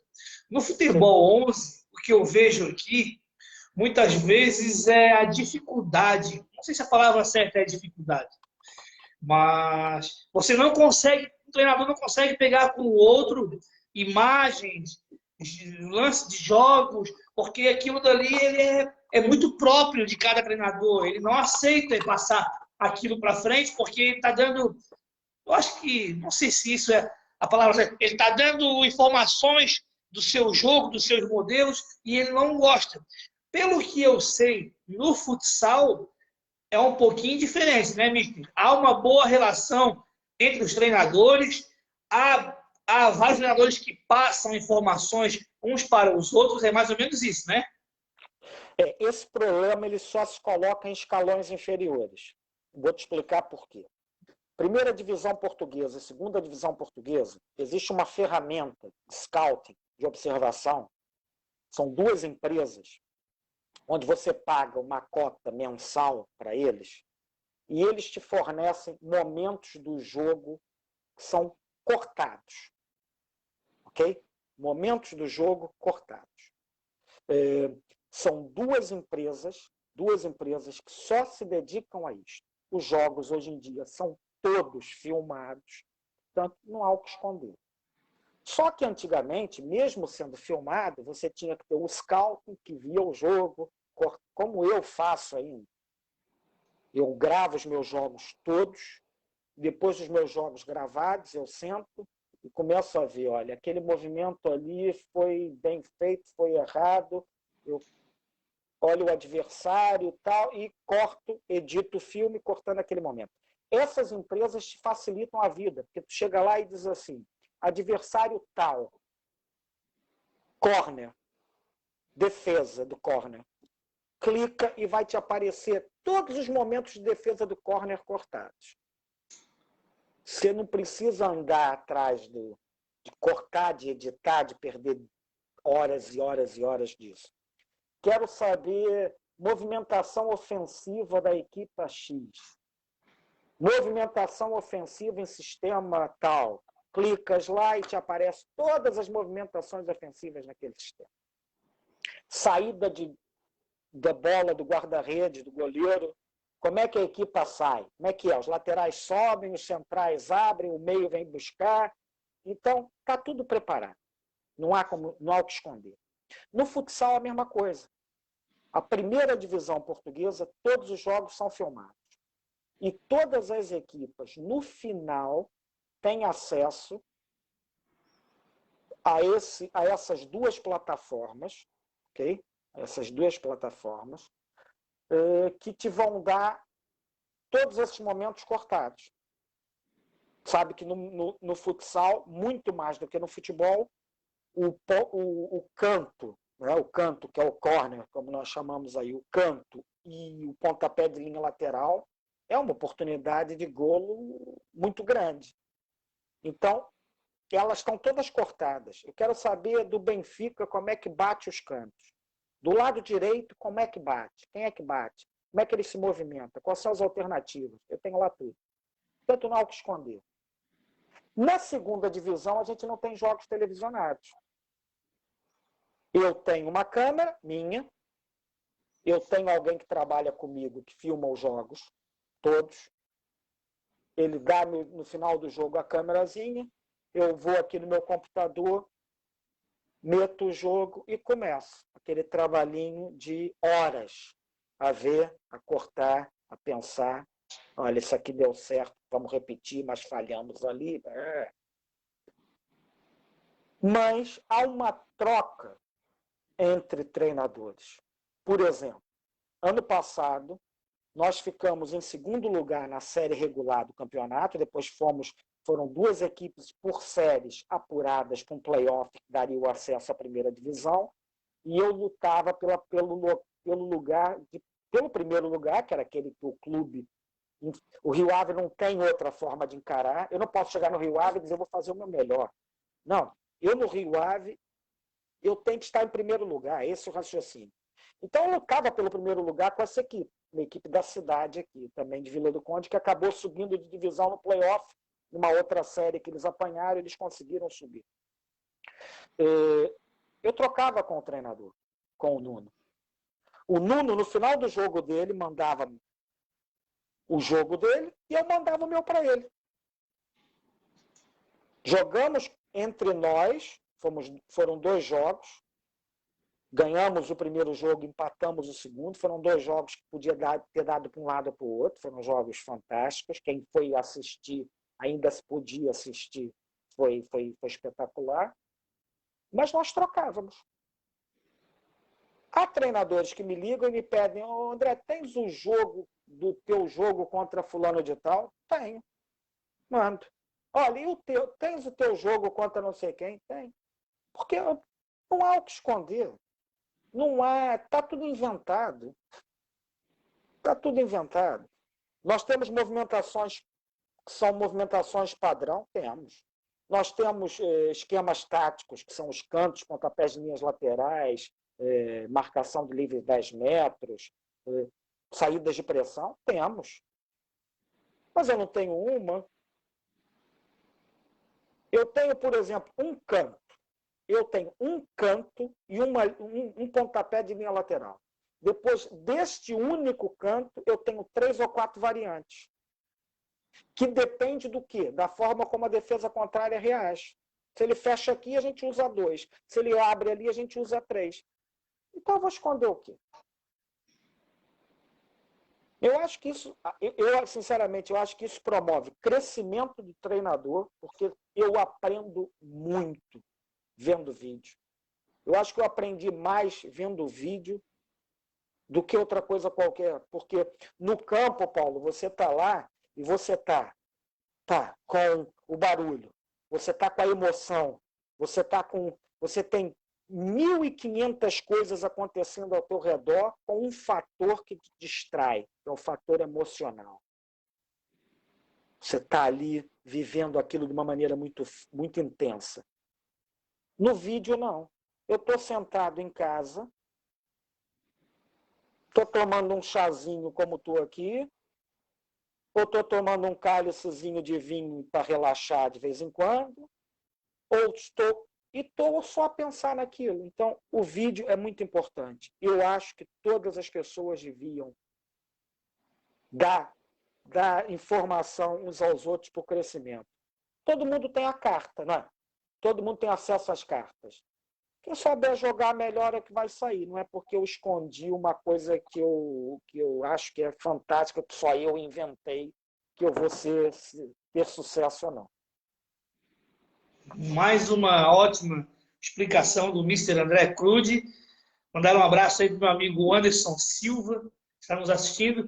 O Mister, ótima explicação, e é isso mesmo que o senhor falou. Que bom que pensam assim. E também confesso que, das vezes que o treinador fazia isso que o Mister falou, e muitas vezes assistindo o vídeo, às vezes a gente nem lembra de tal lance que aconteceu no jogo. A gente fala assim, olha, eu nem lembrei que aconteceu isso, porque o calor do jogo e o olhar está fixado numa situação que depois, quando a adrenalina baixa, que você está ali sem ninguém do lado, aí você consegue... Isso chama o estudo, né Mister? O treinador hoje ele precisa estudar muito, né? Não é só botar o time em campo, treinar, ele precisa estudar também. Né? Não, e você tem uma equipe multidisciplinar. Não adianta você ter 5 elementos na equipa técnica, né? Eu agora esqueci o termo que se usa no Brasil, né? Comissão técnica, né? Na comissão técnica, se os 5 fazem a mesma coisa. Você tem que ter multidisciplinar, você tem que ter alguém. Eu tenho algum conhecimento da parte física? Tenho. Não sou professor de educação física, não tenho formação na área, fui ganhando de acordo com os cursos que fui tirando. Fui ganhando de acordo com os cursos que fui tirando. Então, eu tenho um adjunto que me ajuda porque ele é formado em educação física. Esse vai me ajudar nisso. Aí tem alguém que não estaria fazendo nada, só vendo o jogo, porque não pode estar no banco, que vai pegar uma câmerazinha e vai me ajudar e vai filmar. Importantíssimo. Tem o outro que está fazendo um scouting. Remates, perdas de bola, passes errados, tal, que também vai me ajudar de alguma maneira. Tem o preparador de guarda-redes. E nós aqui na segunda divisão, nós trabalhamos com suplementação.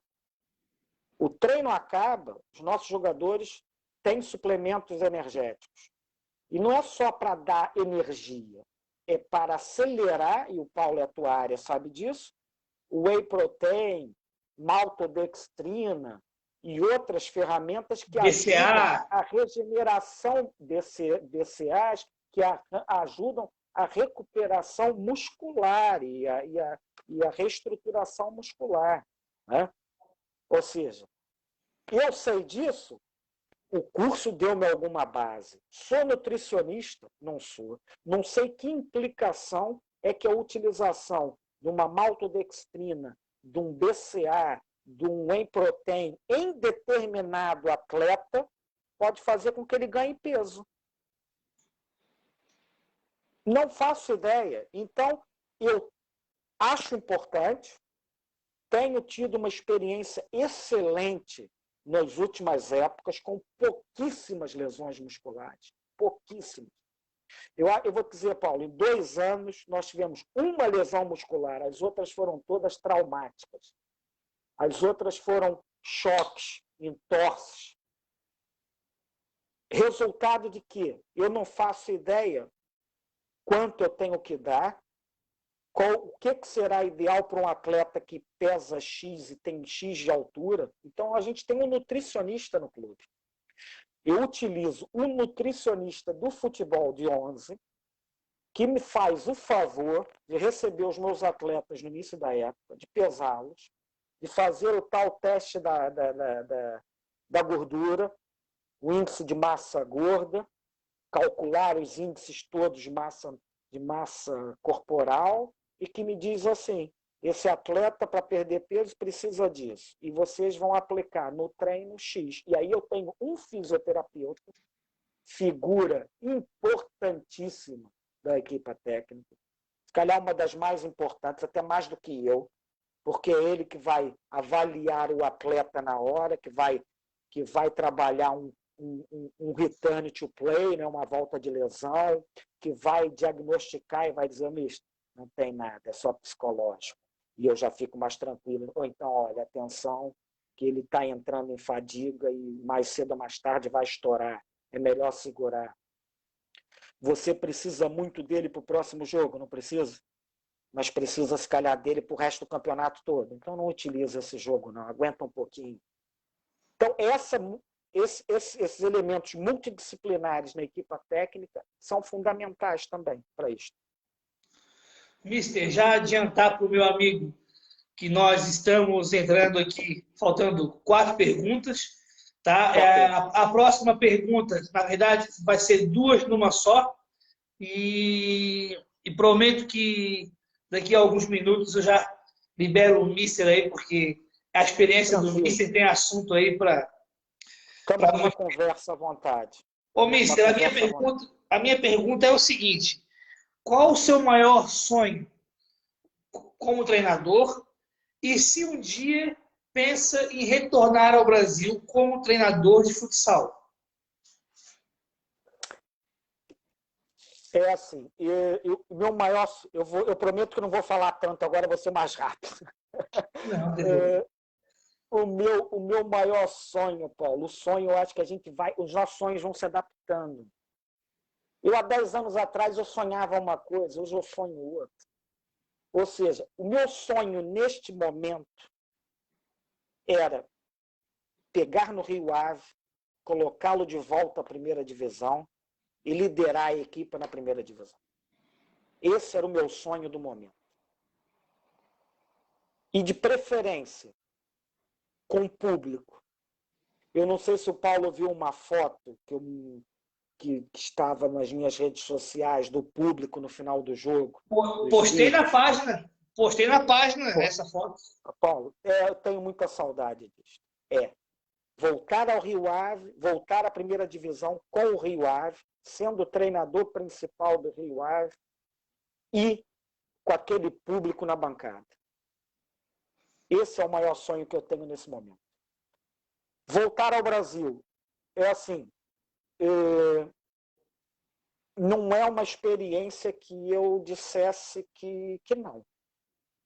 Não era uma experiência que eu dissesse que não.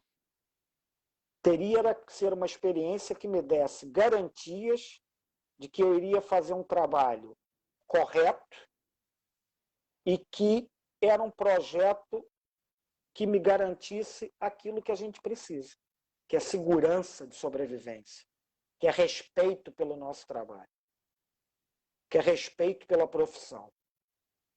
O Brasil foi o país que eu nasci. Eu passei lá 22 anos da minha vida. Pouco tempo de vida racional, né? Porque até os 9 anos nós estamos ali, nem sabemos mais ou menos em que planeta é que estamos, né? Mas eu saí do Brasil e vejo com muita tristeza essa situação toda do país. Um país fantástico, com uma capacidade enorme, com um povo maravilhoso. E essa situação toda que o país vive, eu vejo com muita, principalmente a questão da segurança. Eu tive 2 anos, como eu te disse, em 2012, 2013, a trabalhar em Macaé, numa área que não tem nada a ver com futsal, mas é lógico que procurei me associar a pessoas, arranjei uma peladinha num dia da semana para jogar. Mas, é claro, era um prazer enorme voltar ao Brasil treinando uma equipe, de preferência de uma equipe de um escalão que me pudesse proporcionar qualidade para realizar o trabalho. Acredito, mister. Com certeza que é nessas condições mesmo, senão não vale a pena. Ô, mister, eu queria que o senhor contasse para quem está nos assistindo ou quem vai nos assistir um pouquinho da equipe do Rio Ave no sentido de nacionalidade, da onde que vem os seus jogadores, como é que é formada essa equipe, muito jovens, jogadores com experiência. Nós temos uma mescla de idades, ok? Eu tenho nesse momento eu tenho um plantel com 16 jogadores. 16 jogadores. Normalmente é o plantel base numa segunda divisão, 16 jogadores. Desses 16 jogadores, eu tenho 3 guarda-redes, 3 goleiros, um deles vindo da equipe de júnior, porque eu acho que no futsal você ter 3 guarda-redes, você tem um muito bom, tem o segundo muito bom e que começa a ficar insatisfeito se não jogar. Se você tiver um terceiro no mesmo nível, você tem um problema. Então, normalmente, a minha ideia é ter 2 guarda-redes no mesmo nível e ter um jovem para crescer. Alguém que está começando a está aprendendo com os outros e está a pensar assim, um dia eu estou no lugar deles, mas que compreende que ainda não é o tempo dele. Depois tenho 3 jovens na equipa também com muita qualidade. Muita qualidade. 3 jogadores que também vieram das camadas de base. Estrangeiro, tenho um brasileiro que está aqui há cerca de, se eu não me engano, uns 16, 17 anos em Portugal, no mínimo. Casado, radicado aqui, trabalha no outro setor também. Normalmente as equipes da segunda divisão não são profissionais a 100%. Nós treinamos, 3 vezes por semana, 4 vezes por semana e jogamos ao fim de semana. Os treinos são muito intensos. Ainda essa semana tive uma conversa com alguém que ficava no Brasil que me disse assim: mister, a gente realmente treinava 8 vezes, mas a intensidade não é essa.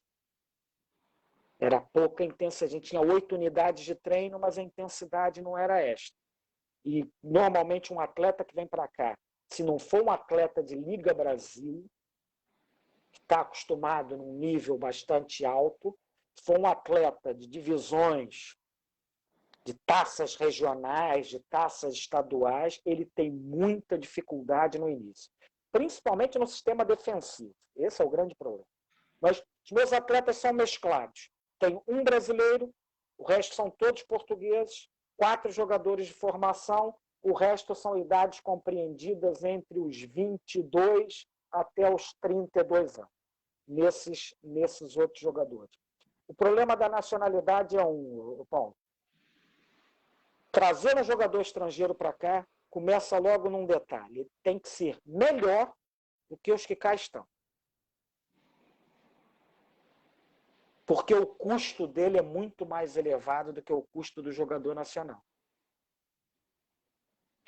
Eu tenho uma legalização para fazer no país, tenho hospedagem para pagar, tenho alimentação para pagar, tenho passagem de ida e volta, tenho um salário, e antes de ter um jogador, eu tenho um ser humano. Se tiver um problema de saúde, o clube vai tratar. Se tiver um problema qualquer, o clube vai ajudar. Então, se você não tem orçamento para isso, não traga. Se não, sabe o que você faz? Você traz as pessoas para passar dificuldade. E isto o Rio Ave tem. O Rio Ave não tem a política nesse momento de trazer estrangeiros, porque acha que o seu orçamento, neste momento, não trataria as pessoas de uma maneira que elas merecem. Só para vocês terem uma ideia, no futebol de campo, na 4ª divisão onde eu trabalho, uma transferência internacional paga para a federação, o clube pagando para a federação, dá 1.200 euros. Hoje, não sei se no futsal é isso, 1.200 euros hoje é quase 8 mil reais. Então, você imagina um clube para pagar a inscrição de um jogador vindo do Brasil, 8 mil reais, ele não pode ter dúvidas. E como você falou, ele pode até pagar, mas vai ter que ter a certeza que é uma pessoa que venha para resolver e que vai ter as condições. E muitas vezes o clube, é isso que você falou, muitas vezes o clube não dá uma boa estrutura e não está nem aí para o atleta. E clubes grandes, como o Rio Ave, pensam, pelo menos no futsal, diferente, né? Vamos fazer aqui com pessoas residentes, com pessoas, né, da casa, da cidade, para não ter essa sacanagem, vamos dizer assim, né, Mister? Não, e as coisas têm que ser feitas de acordo com a legalidade. Tem que ter uma legalização no país. A legalização no país, ela não é fácil, porque ela obriga a um contrato profissional. E o Rio Ave, no futsal, não tem contratos profissionais. Os jogadores são prestadores de serviço. Os jogadores eles têm o seu CNPJ como pessoa jurídica, ok? É o CNPJ, pessoa jurídica. Ele tem o seu CNPJ. E ele passa ao clube, ao receber a sua remuneração mensal, ele passa ao clube uma fatura desse serviço.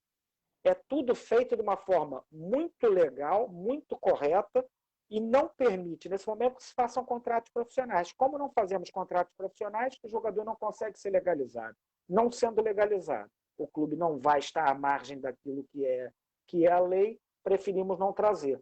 Esse atleta, que é o nosso atleta brasileiro, que é o meu capitão de equipe, já estava cá há muitos anos, já tem uma família aqui, já é português também de nacionalidade. Ano passado eu recebi um jovem de João Pessoa, que já vinha de uma inscrição feita aqui, já tinha um processo metido no Serviço de Estrangeiros e Fronteiras, ou seja, foi toda uma situação também dentro do que é o correto, que é o mais importante para nós. Antes de ter um atleta, tem que pensar que tem um ser humano, com família, com suas necessidades, com suas fragilidades, e muitas vezes as pessoas trazem jogadores prometendo aquilo que não podem cumprir e mais, oferecendo aquilo que eles não queriam para eles. lugares sem condição para dormir, sem condição de alimentação, salários que não permitem nada. E, infelizmente, no Brasil, as pessoas muitas vezes estão a pensar sempre que a Europa é um paraíso, que aqui ganha-se muito dinheiro, que isto aqui é só maravilha. Não é. É lógico, é uma sociedade mais organizada que a nossa, é uma sociedade mais antiga do que a brasileira, claro que é. Mas é preciso muito trabalho também para a gente conseguir alguma coisa. Mais uma ótima explicação do nosso Mister André Cruz. Mandar um abraço aí para o meu amigo Peterson, ele que está assistindo junto com o Gilson Goulart, lá em Biguaçu, município da Grande Florianópolis. Um abração para você, Peterson. Muito obrigado aí pelo carinho. E o nosso querido David Dias está dizendo aí que a entrevista está tão boa que o tempo passou rápido e ele nem percebeu. É verdade, uma grande entrevista. Obrigado. Nós estamos chegando na última pergunta. Eu queria explicar para o senhor o seguinte, né? A gente, pelo menos eu, tenho essa certeza, né? O início de um atleta, o início o que é? Dos 10 anos para baixo, vamos botar assim. O início de um atleta, na minha opinião, de futebol, ele tinha que ser no futsal e não no futebol de campo. Por quê? Porque você imagina uma aula de futebol de campo, 1 hora de aula e 1 hora de futsal. Quantas vezes o menino de 10 anos, de 9, toca na bola? 100 vezes na de futsal, 28 vezes na de futebol. Vamos botar por cima.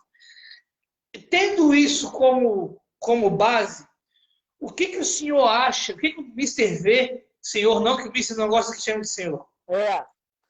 O que o Mister vê? O cabelo ficou branco, mas eu ainda tô aquele moleque que ia para a praia de Saquarema aos 20.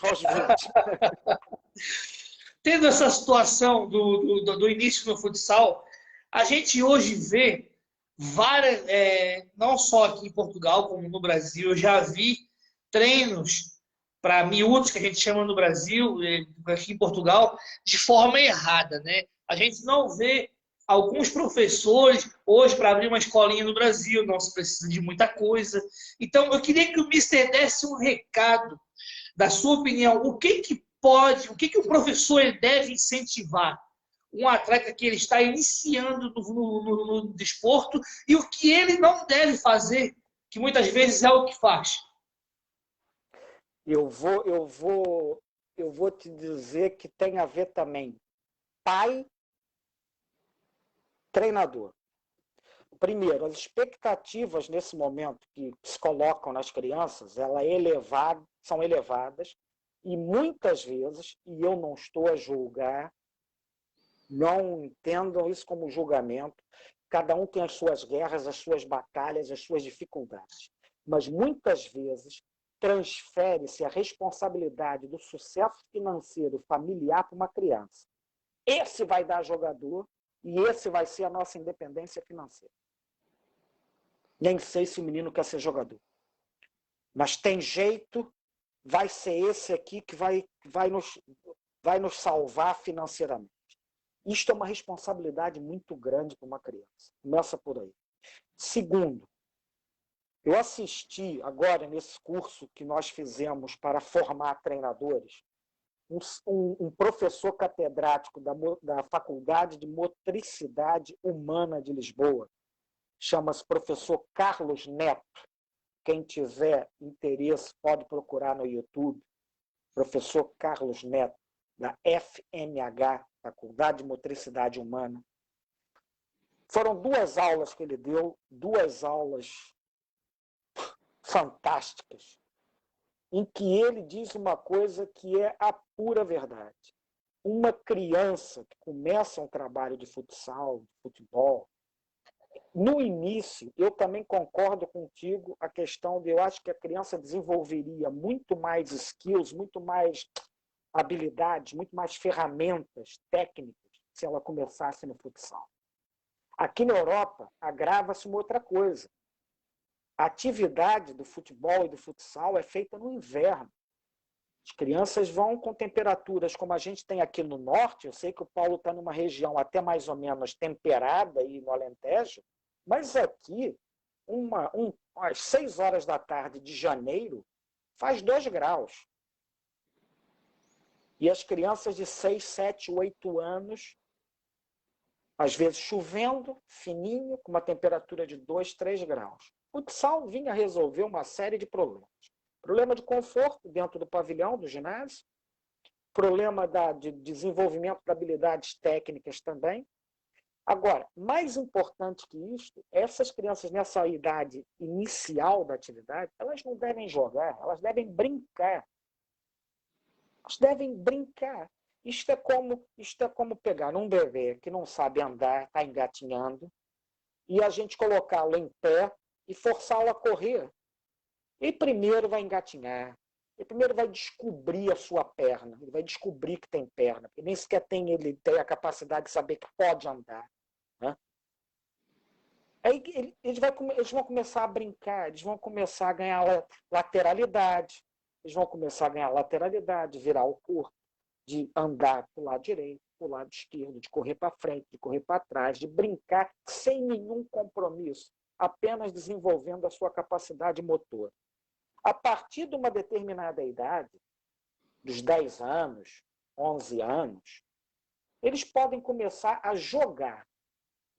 Mas um jogo sem grande responsabilidade de regra nem competitiva. Jogar. Vamos iniciando o jogo. Vamos começando a dar algumas ideias, com pequenas manipulações que podemos fazer no treino para orientar, né? Podemos orientar determinadas situações, manipulando o treino com determinadas regrinhas para eles começarem a ganhar.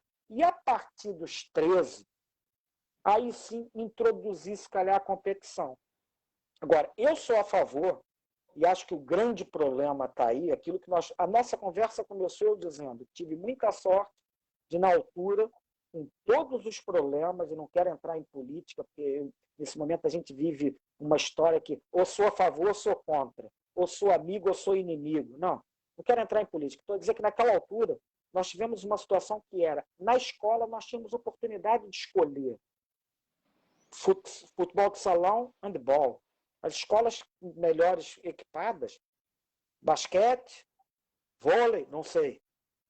Aqui a ideia é, quantos desses meninos que desistem do futebol podiam ter dado atletas de outras modalidades? Sabe por quê? Não experimentaram. O pai transferiu para a criança o sonho dele que era ter sido jogador. Então, acho que a escola tem um papel fundamental. Primeira coisa, a escola primária devia ter várias opções de esporte para que as crianças pudessem optar o que gostam. Gostam de futebol? Joguem futebol. Gostam de handball? Handball. Voleibol, corrida, natação. E, a partir daí, as crianças começarem a desenvolver capacidades motoras, e aí sim escolher o desporto que querem desenvolver. Só que isto só vai funcionar com esse triângulo. Pai, clube, escola. Se tu não tiver isto, tu vai ter um pai ou uma mãe que vai apostar no futuro dele como jogador de futebol, pensando que serão todos como o Neymar. Porque o Neymar, o Ronaldo Fenômeno, outros grandes jogadores do nosso futebol, representam uma ínfima parcela do que é o sucesso na modalidade. A maioria deles é aquilo que eu presenciei aqui nesses últimos 33 anos que eu cá estou. É a gente tendo que fazer uma vaquinha entre amigos para mandar alguém para casa, porque um empresário trouxe, e quando viu que não conseguia nenhum teste no clube, abandonou. Foram vários casos, Paulo. Foram vários. Não foi um nem dois, não. Foram vários casos. De receberem jogadores aqui e meterem 12 num apartamento de 3 quartos. E aparecer lá uma vez por semana para perguntar como é que está. Então, é isto, fomentar desde cedo a aptidão que você tem para a modalidade, seja ela qual for, futebol, handball, basquetebol, voleibol, atletismo, E isto é o papel da escola, começa aí. O nosso país é um país que não tem noção da sua potência, sabe? Eu olho para a China hoje e vejo a China foi uma potência adormecida durante muitos anos e agora ganhou essa ideia de quem eles são no mundo. O Brasil ainda não acordou. Se a nossa escola for uma escola de base, que dê às crianças ferramentas para elas vencerem e gostarem do estudo, ela vai chegar para jogar futebol, vai se divertir, vai passar a jogar e vai passar a competir.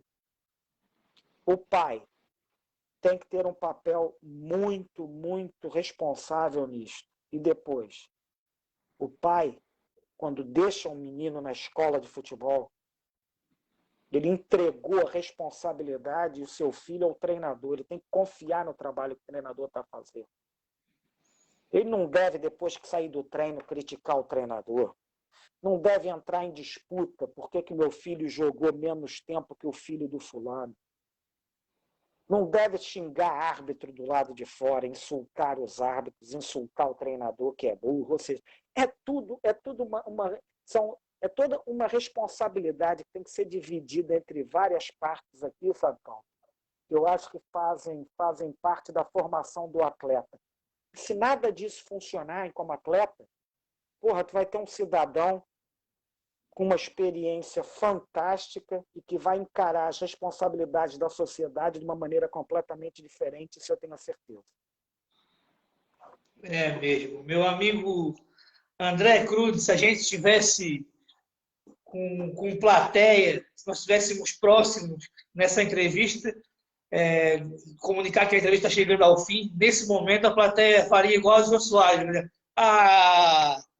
Mas estamos chegando aí a 1h47 de live.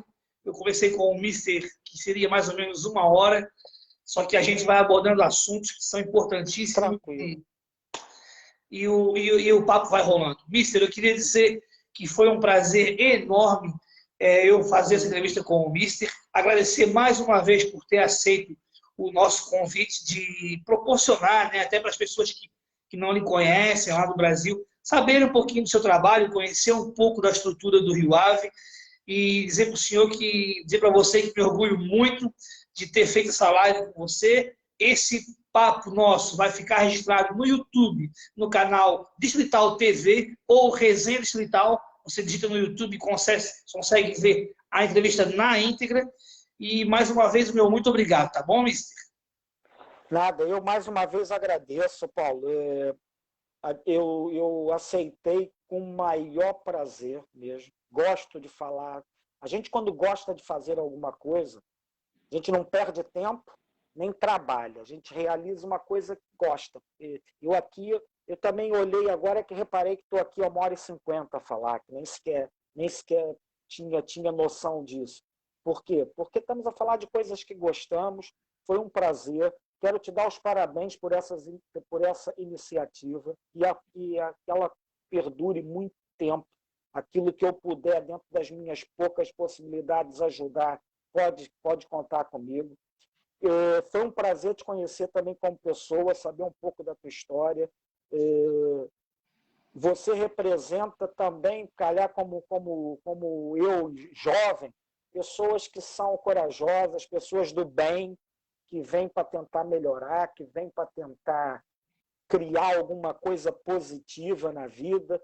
E também foi muito bom ter te conhecido, ter participado desse programa, com muito prazer e orgulho. Tá bem? Um abraço para toda a gente que assistiu e que vai assistir, toda a gente que assistiu em direto e que vai poder assistir através do YouTube. Espero sinceramente, outro dia eu estava a falar isso numa live que fiz há pouco tempo aqui em Portugal, que nós passamos anos a dizer o desporto tem pouca atenção, só dão atenção ao futebol, só dão atenção ao futebol de 11 e só dão atenção aos grandes clubes. Hoje em dia nós temos ferramentas maravilhosas para falar o que a gente pensa, temos ferramentas maravilhosas para que pessoas como o Paulo possam desenvolver trabalhos destes.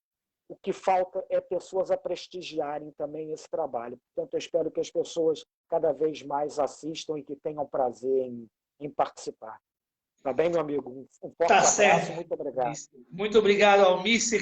Pessoal, esse foi o Resenha Distrital com o Mister André Crude, do Rio Ave Futsal. O meu muito obrigado a todos vocês. Até a próxima e um forte abraço.